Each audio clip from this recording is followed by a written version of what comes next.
Welcome to 5 minute videos. ஒரு மனுஷன் இன்னொரு மனுஷனை பழிவாங்கிறதுக்கு நிறையவே காரணங்கள் இருக்கு. அந்த காரணம் தவிர்க்க முடியாத ஒரு காரணமா இருக்கணும்னு கூட அவசியம் கிடையாது. இந்த உலகத்துல சின்ன சின்ன விஷயங்களுக்காக கூட சிலர் ரொம்ப மோசமா பழிவாங்கப்பட்டிருக்காங்க. அப்படி ரிவெஞ்சுக்காக மேற்கொள்ளப்பட்ட ஒரு கொலையை பத்தி தான் இந்த வீடியோல நாம பார்க்க போறோம்.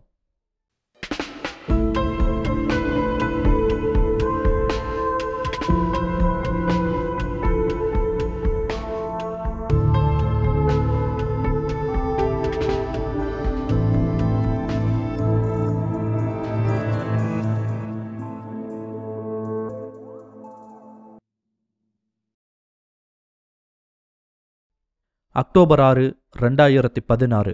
அந்த நாளோட காலை பொழுதுல கோவாவோட சங்கோல்டா பகுதியில் இருக்க சப்னாராஜ் வேலின்ற ஒரு கேட்டட் கம்யூனிட்டியில இருந்த ஒரு அபார்ட்மெண்ட் வீட்டோட காலிங் பெல்ல அந்த வீட்டுல வேலை செஞ்சுட்டு வந்த மெய்டு ஒருத்தங்க அழுத்திக்கிட்டே இருந்திருக்காங்க. முதல்ல சில நிமிடங்கள் அந்த காலிங் பெல்ல எத்தனை முறை பிரஸ் பண்ணியும் அதுக்கு எந்த ரெஸ்பான்ஸும் இல்லை. திரும்ப அந்த வீட்டோட கதவை தட்ட ஆரம்பிச்சிருக்காங்க. அப்பையும் நோ ரெஸ்பான்ஸ். வழக்கமா அப்படி நடந்ததே கிடையாது. காலிங் பெல்ல அடிச்ச அடுத்த சில நிமிடங்கள்லயே அந்த வீட்டுல இருந்த லேடி வந்து கதவு திறந்துருவாங்க. ஒருவேளை அவங்க ஏதாவது வெளியூர் போனாலும் மேடுக்கு கால் பண்ணி இன்ஃபார்ம் பண்ணிடுவாங்க. பட் அன்னைக்கு அப்படி எதுவுமே நடக்கல. இதுக்கும் கீழே பார்க்கிங்லயும் அவங்களோட கார் நின்னுகிட்டு தான் இருந்தது. சோ சொல்லாம எங்கேயாவது போயிருப்பாங்களான்னு பார்த்தா அதுக்கும் வாய்ப்பில்லை. அதை தொடர்ந்து அவங்களோட நம்பருக்கு கால் பண்ணியிருக்காங்க. But no response. போன் சுவிட்ச் ஆஃப்னு வந்திருக்கு. இதனால் டவுட்டான அந்த மெய்ட் என்ன பண்ணியிருக்காங்கன்னா, அந்த வீட்டில் தங்கிட்டு இருந்த லேடியோட பிரதருக்கு கால் பண்ணி இதை பத்தி சொல்லியிருக்காங்க. அவங்களோட பிரதர் மும்பையில இருந்திருக்காரு போல. அவரும் கால் பண்ணி பார்த்திருக்காரு. ஆனா அவரோட காலுக்கும் எந்த விதமான ரெஸ்பான்ஸும் இல்லை. உடனே அந்த லேடி தங்கியிருந்த வீட்டுக்கும் பக்கத்து வீட்டுல இருந்தவங்க கிட்ட அந்த வீட்டோட ஒரு டூப்ளிகேட் கீயை அவசர தேவைக்காக அந்த லேடி கொடுத்து வச்சிருந்தது அவங்களோட பிரதருக்கு ரொம்ப நல்லாவே தெரியும். சோ உடனே அவங்களுக்கு கால் பண்ணி அந்த டூப்ளிகேட் கீயை வச்சு உள்ள திறந்து போய் ஏதாவது பிரச்சனையானு பாருங்கன்னு சொல்லியிருக்காரு அந்த லேடியோட பிரதர். அவர் சொன்ன மாதிரியே பக்கத்து வீட்டுல இருந்த லேடியும் டூப்ளிகேட் கீயை கொண்டு வந்து கதவை திறந்து உள்ள போயிருக்காங்க. பின்னாடியே மெய்டும் போயிருக்காங்க. அப்போ ஹால்ல பாக்குறாங்க, கிச்சன்ல பாக்குறாங்க. பட் அந்த லேடி அங்க எங்கேயுமே இல்ல. சரின்னு பெட்ரூம் போய் பார்க்கும்போது தான் அவங்க கொஞ்சமும் எதிர்பார்க்காத ஒரு கொடூரமான காட்சி அவங்களுக்கு காத்திருந்தது. இடுப்புக்கு கீழே நிர்வாணமான நிலையில கைகள் கட்டப்பட்டு வாயில துணியை வச்சு அடைக்கப்பட்டிருந்த நிலையில பெட்ல விழுந்து கிடந்திருக்காங்க அந்த லேடி. இதை பார்த்ததும் ஷாக் ஆகிய 2 பேரும் சத்தம் போட ஆரம்பிச்சிருக்காங்க. அந்த அலறல் சத்தம் கேட்டதும் அக்கம் பக்கத்தில் இருக்கவங்களும் வந்து பார்த்துட்டு ஷாக் ஆகியிருக்காங்க. இதுக்கப்புறம் கோவா போலீஸ்க்கு கால் செய்யப்படுது. அண்ட் அவங்க வந்து செக் பண்ணும்போது அந்த லேடி இறந்து போயிருந்தது கன்ஃபார்ம் செய்யப்பட்டுச்சு. இதை கன்ஃபார்ம் பண்ணதும் அந்த பெண்மணியோட உடலை உடற்கூராய்வுக்கு அனுப்பி வைக்கிறாங்க. அந்த உடற்கூராய்வின் முடிவில் அவங்களுக்கு பாலியல் வன்முறை நடந்திருப்பதும் அவங்களை எதையோ வச்சு அழுத்தினதால ஏற்பட்ட மூச்சு திணறல் காரணமாக தான் இறந்து போனாங்கன்றதையும் ஹாஸ்பிட்டல்ல கன்ஃபார்ம் பண்ணாங்க. அதுக்கப்புறம் இவங்க யாரு, எதுக்காக கொலை செய்யப்பட்டாங்க, இவங்களுக்கு யார் கூடயாவது பிரச்சனை இருக்கான்றத பத்தி எல்லாம் இன்வெஸ்டிகேட் பண்ண ஆரம்பிச்சாங்க. அப்படி இன்வெஸ்டிகேட் பண்ண ஆரம்பிச்சதுல இவங்களுக்கு தெரிய வந்த முதல் விஷயம், கொலை செய்யப்பட்ட அந்த பெண்மணியோட பேரு மோனிகா கூர்ட். மும்பையை சேர்ந்த இவங்க முதல்ல போட்டோகிராஃபரா தான் தன்னோட கரியரை ஸ்டார்ட் பண்ணியிருக்காங்க. அதுக்கப்புறம் பெர்ஃப்யூம் மேல இவங்களுக்கு ஈடுபாடு ஏற்படவும் பெர்ஃப்யூம் ஸ்பெஷலிஸ்டா இருக்காங்க. இதனால அந்த குறிப்பிட்ட துறையில இருக்கவங்களுக்கு மத்தியில ஒரு வெல் நோன் பர்சனா மாற ஆரம்பிச்சாங்க மோனிகா. மும்பையில கொஞ்சம் கொஞ்சமா அவங்களோட பிசினஸும் எக்ஸ்பேண்ட் ஆக ஆரம்பிக்குது. இந்த சமயத்துல தான் தன்னோட பிசினஸ அப்படியே கோவாவுக்கு ஷிஃப்ட் பண்ணி அங்க எக்ஸ்பேண்ட் பண்ணலான்ற ஒரு முடிவுக்கு வந்திருக்காங்க. அந்த ஒரு முடிவுக்கு அப்புறம் தான் கோவாவில் ஒரு வீடை பார்த்து வந்து தங்க ஆரம்பிச்சிருக்காங்க. கொலை செய்யப்பட்ட சமயத்துல 39 வயசான மோனிகாவுக்கு ஏற்கனவே திருமணமாகி இருந்தது. ஆனா அவங்க கணவரோட ஏற்பட்ட சில பிரச்சனையின் காரணமா தனியா தான் வாழ்ந்து வந்திருக்காங்க மோனிகா. ஏன் கோவாலையுமே தனியா தான் வந்து ஸ்டே பண்ணியிருக்காங்க மோனிகா. இவங்களோட கொலை சம்பந்தமான இன்வெஸ்டிகேஷன்ல இவங்களுக்கு ஏதாவது முன் விரோதம் இருந்ததா, இல்ல இவங்களோட ப்ரொஃபஷன்ல இவங்களுக்கு யாராவது எதிரிகள் இருந்தாங்களா, இல்ல பர்சனல் லைஃப்ல ஹஸ்பண்ட் கூட ஏற்பட்ட பிரச்சனையால ஒருவேளை அவர் ஏதாவது பண்ணிட்டாரான்ற ஒரு சந்தேகமும் போலீஸ்க்கு ஏற்பட்டு பல்வேறு கோணங்களையும் விசாரிக்க ஆரம்பிச்சாங்க. பட் அன்பார்ச்சுனேட்லி இது எதுலையுமே அவங்களுக்கு லீட் கிடைக்கல. ஏன்னா மோனிகாவுக்கு அவங்க முன்னாடி இருந்த ஃபீல்டுலையாகட்டும் இல்ல இறக்கும்போது அவங்க இருந்த ஃபீல்ட்லையாகட்டும் பெருசா முன்விரோதமோ இல்ல தொழில் போட்டியோ எதுவுமே கிடையாது. ஏன்னா இவங்க ஃபீல்டே ஒரு யூனிக்கான ஃபீல்டு தான். அதே மாதிரி அதுல ரொம்ப பெருசா போட்டிகளும் எதுவும் கிடையாது. சோ அவங்களோட ப்ரொஃபஷனல் லைஃப்ல பார்க்கும்போது எந்த விதத்திலையும் சந்தேகப்படுற மாதிரியே இல்ல. அடுத்து அவங்களோட பர்சனல் லைஃப்ல ஏதாவது ப்ராப்ளம்ஸ் இருக்கான்னு பார்த்திருக்காங்க. எஸ், இவங்களோட ஹஸ்பண்டுக்கும் இவங்களுக்கும் ஏற்கனவே பிரச்சனை இருந்திருக்குதான். பட் அந்த ஒரு பிரச்சனை இந்த ஒரு கொலைக்கு காரணம் இல்லன்றதை கண்டுபிடிச்சு கண்டுபிடிச்சிருக்காங்க. அது மட்டும் இல்லாம மோனிகாவோட கணவர் கொலை நடந்த சமயத்துல கோவாவிலேயே இல்ல, அவர் மும்பைல இருந்திருக்காரு. மேபி அவர் மூலமா ஏதாவது ஃபவுல் பிளே செஞ்சிருக்கவும் வாய்ப்பு இருக்குதான். பட் அந்த ரீதியில விசாரிக்கும் போதும் எந்த விதமான சந்தேகங்களையும் அவங்களால கண்டுபிடிக்க முடியல. சோ இந்த கொலைக்கு தொழில் போட்டியோ இல்ல பர்சனல் ப்ராப்ளமோ எதுவுமே காரணம் கிடையாது. அப்ப இந்த கொலை எதுக்காக நடந்திருக்குன்னு யோசிக்க ஆரம்பிச்சாங்க கோவா போலீஸ். இது சம்பந்தமா ஏதாவது சிசிடிவி ஃபுட்டேஜஸ் கிடைக்குதான்னு தேடும்போது தான் அந்த அபார்ட்மெண்ட் முழுக்கவே சிசிடிவி கேமராஸே ஃபிக்ஸ் பண்ணலான்ற ஒரு விஷயம் அவங்களுக்கு தெரிய வந்திருக்கு. ஒருவேளை திருட்டுக்காக இந்த கொலை நடந்திருக்கலாமோன்ற ஆங்கிள் கூட போலீஸ் யோசிச்சு பார்த்தாங்க. பட் அதுலயும் பல விஷயங்கள் இடிச்சுது. ஏன்னா அந்த வீட்டுல திருட்டு நடந்ததற்கான எந்த விதமான அறிகுறிகளையும் அவங்களால ஃபைண்ட் அவுட் பண்ண முடியல. ஏன்னா அந்த வீட்டுல வேலை செஞ்ச மெய்டுமே எல்லா பொருளும் அப்படியே தான் இருக்குன்ற மாதிரி ஒரு ஸ்டேட்மெண்ட்டை கொடுத்திருக்காங்க. அடுத்ததா அவங்களோட பர்சனல் பிலாங்கிங்ஸ் எல்லாம் செக் பண்ணி பார்க்கறாங்க. ஆனா அதுலயும் எந்த ஒரு க்ளூவும் கிடைக்கல.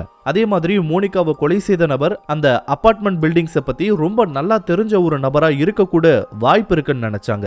ஏன்னா ஃபோர்ஸ் பிரேக் இன் பண்ணதுக்கான எந்த ஒரு தடயத்தையும் அவங்களால கண்டறிய முடியல. சோ ஏற்கனவே இந்த பில்டிங்ஸை பத்தி நல்லா பரிச்சயமான ஒரு நபர் தான் இந்த கொலையை செஞ்சிருப்பாரோன்ற ஒரு சந்தேகமும் அவங்களுக்கு ஏற்பட்டதுதான். ஆனா அந்த நபர் யாரா இருக்க முடியும் தான் அவங்களால கெஸ் பண்ண முடியல. கடைசியா அவங்களோட பர்ஸை செக் பண்ணும்போது அவங்க ஏடிஎம்ல இருந்து பணம் எடுத்ததுக்கான ஸ்லிப்ஸ் மட்டும் இருந்திருக்கு. ஆனா அவங்களோட பர்ஸ்ல ஏடிஎம் கார்டு எதுவுமே இல்ல.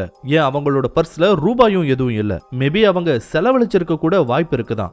இருந்தாலும் ஒரு டவுட்ல அந்த ஏடிஎம் ரிசிப்ட்ஸை கொண்டு போய் மோனிகா எந்த பேங்க்ல அக்கௌண்ட் வச்சிருந்தாங்களோ அந்த பேங்க்ல அவங்களோட அக்கௌண்ட்ல ரீசெண்டா நடந்த டிரான்சாக்ஷன்ஸ் பத்தின டீடைல்ஸை கேட்டிருக்காங்க. கடைசியா மோனிகாவோட ஏடிஎம் கார்டு கோவாவோட போர்வரின் பகுதியில் இருக்க ஒரு ஏடிஎம்ல பயன்படுத்தப்பட்டிருப்பது கண்டறியப்பட்டுச்சு. அது பயன்படுத்தப்பட்டிருந்த நேரம் அக்டோபர் 6ஆம் தேதியோட காலை 6 மணி. அதாவது மோனிகா இறந்து போன நிலையில அவங்க வீட்டுல கண்டுபிடிக்கப்பட்டதற்கு சில மணி நேரங்களுக்கு முன்னாடி தான் அந்த பணம் எடுக்கப்பட்டிருந்துச்சு. அண்ட் இங்க போலீஸோட டவுட் அதிகமா இருந்தது. ஏன்னா மோனிகாவோட பர்ஸ்ல ஒரு ரூபா கூட இல்ல. அப்போ 6 மணிக்கு வித்ட்ரா பண்ண அமௌண்ட் என்ன இருக்குன்ற ஒரு கேள்வி வரும் இல்லையா? அந்த ஒரு பணத்தை அவங்க செலவு கூட பண்ணிருக்கலாம் தான். பட் ஸ்டில் அவங்க தான் அந்த பணத்தை எடுத்தாங்கன்ற ஒரு டவுட் கிளியர் ஆயிருச்சுன்னா இன்வெஸ்டிகேஷனோட அடுத்த ஸ்டெப்புக்கு போயிட முடியும். சோ அந்த ஒரு டவுட்டை வச்சு அந்த ஏடிஎம் டிரான்சாக்ஷன் நடந்த சென்டரோட சிசிடிவி ஃபுட்டேஜை எடுத்து செக் பண்ணி பார்க்கறாங்க. அதுல அந்த டிரான்சாக்ஷன் நடந்த அந்த குறிப்பிட்ட டைம்ல அந்த ஃபுட்டேஜ் பார்க்கும்போது மோனிகா அதுல ஒரு இடத்துல கூட வரல. ஆனா அந்த டிரான்சாக்ஷன் நடந்ததா பதிவான அந்த சமயத்துல ஒரு இளைஞன் வந்து பணம் எடுத்தது மட்டும் பதிவாகி இருந்தது. சோ அந்த ஒரு நபர் சந்தேகப்படும் ஒரு நபரா மாறினாரு.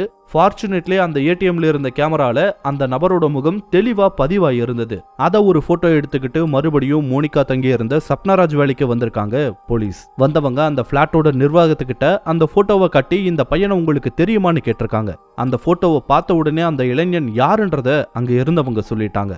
சிசிடிவில பதிவான அந்த இளைஞனோட பெயர் ராஜ்குமார் சிங். 2 மாசத்துக்கு முன்னாடி வரைக்கும் அந்த சப்னாராஜ் வேலையில தான் ஒரு செக்யூரிட்டியா ஒர்க் பண்ணிட்டு இருந்திருக்கான் ராஜ்குமார் அந்த கம்யூனிட்டிக்குள்ள சில திருட்டு வேலைகள்ல ஈடுபட்டது கண்டுபிடிக்கப்பட்டதும் அவனை வேலையை விட்டு நிறுத்திட்டதா சொல்லியிருக்காங்க அந்த கம்யூனிட்டியோட மேனேஜ்மெண்ட். இதை தொடர்ந்து ராஜ்குமார் தேடப்படும் நபரா மாறினாரு.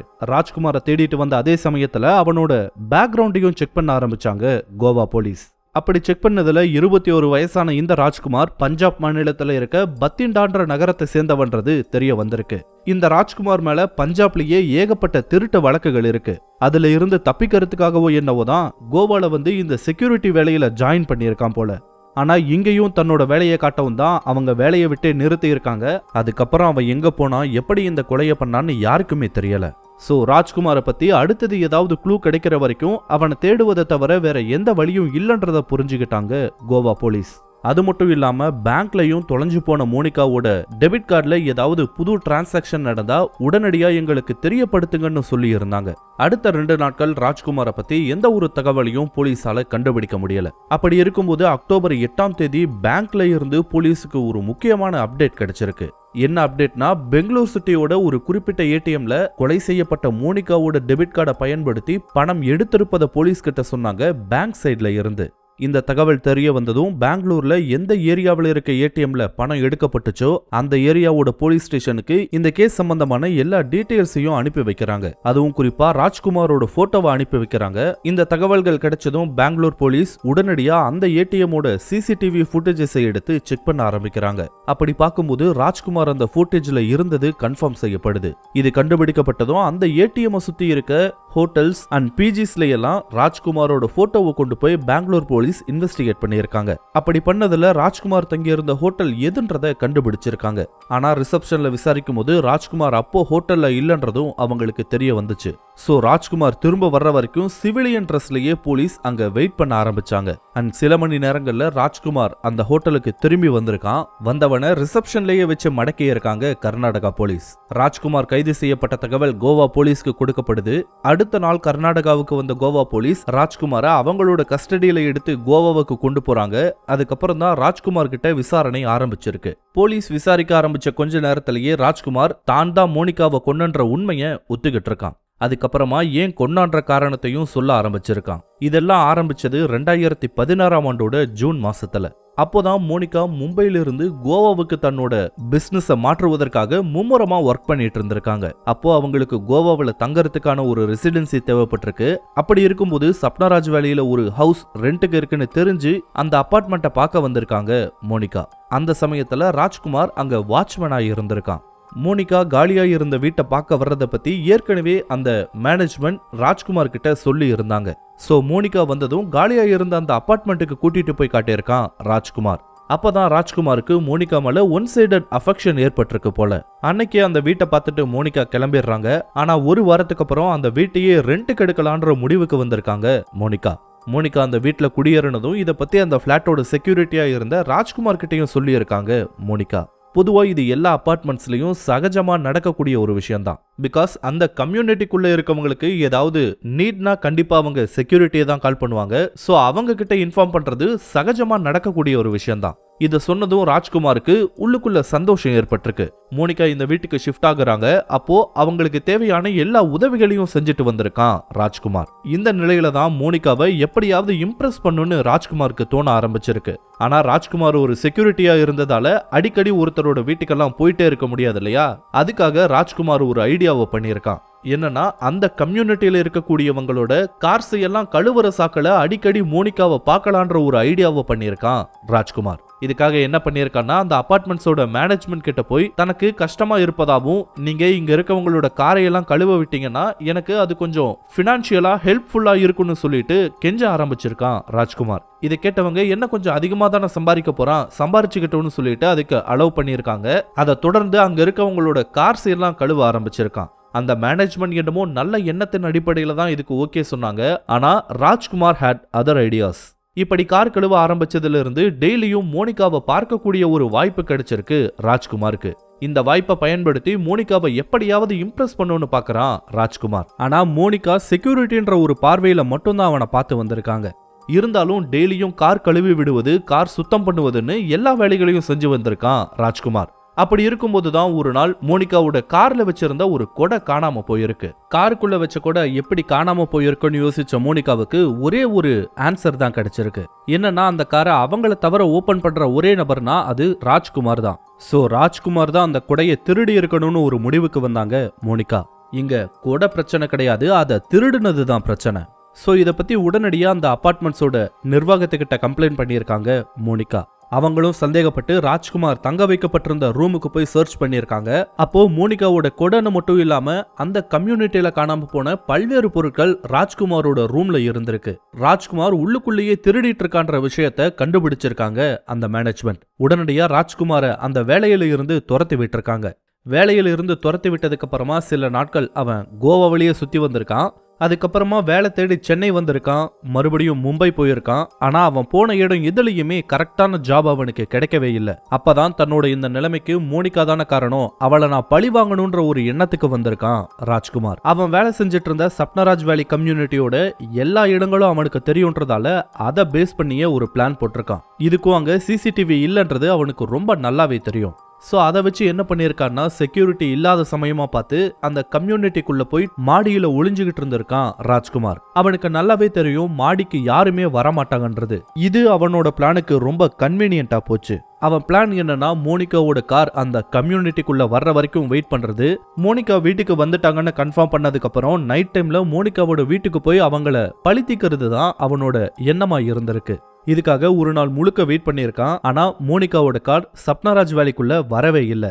இப்படியே 2வது நாளும் ஆகுது. 2வது நாள் முழுக்க வெயிட் பண்ணியிருக்கான். ஆனா அப்பயும் அவங்களோட கார் அங்க வரவே இல்லை. இந்த 2 நாட்களுக்குள்ள நிறைய முறை திரும்பி போயிடலான்னு நினைச்சானா ராஜ்குமார். ஆனா அவனுக்குள்ள ஏற்பட்டிருந்த பழி தீர்க்கணும்ன்ற எண்ணம் அவனை போக விடாம தடுத்திருக்கு. கடைசியா 2வது நாளோட ஈவினிங், அதாவது அக்டோபர் 5ஆம் தேதியோட ஈவினிங் மோனிகா தன்னோட கார்ல சப்னாராஜ் வேலிக்குள்ள என்டர் ஆகியிருக்காங்க. அப்பவே தன்னோட பிளானை எக்ஸிக்யூட் பண்ண தயாரானா ராஜ்குமார். எல்லாரும் தூங்குனதுக்கு அப்புறமா மெதுவா நைட் டைம்ல மோனிகாவோட வீடு இருந்த ஃப்ளோர்ல என்டர் ஆகியிருக்கான் ராஜ்குமார். வெளியே யாருமே இல்லன்றத கன்ஃபார்ம் பண்ணிக்கிட்டு நேரா போய் மோனிகாவோட டோரை நாக் பண்ணியிருக்கான். வந்தது யாருன்னு தெரியாததால மோனிகாவும் கதவை திறந்துடுறாங்க. வெளியே பார்த்தா ராஜ்குமார் கத்தியோட நின்னுட்டு இருந்திருக்கான். உடனே அவங்க கதவை சாத்த ட்ரை பண்ணியிருக்காங்க போல. பட் அவங்கள தள்ளி விட்டுட்டு உள்ள போய் கதவை லாக் பண்ணியிருக்கான் ராஜ்குமார். அவங்க சத்தம் போட ட்ரை பண்ணியிருக்காங்க போல. ஆனா கத்தியை காட்டி அமைதியா இருக்க சொல்லியிருக்கான் ராஜ்குமார். கதவு மூண்டவன் மோனிகாவை மிரட்ட ஆரம்பிச்சிருக்கான். முதல்ல அவனோட பிளான் அவங்கள கொல்வதெல்லாம் கிடையாது.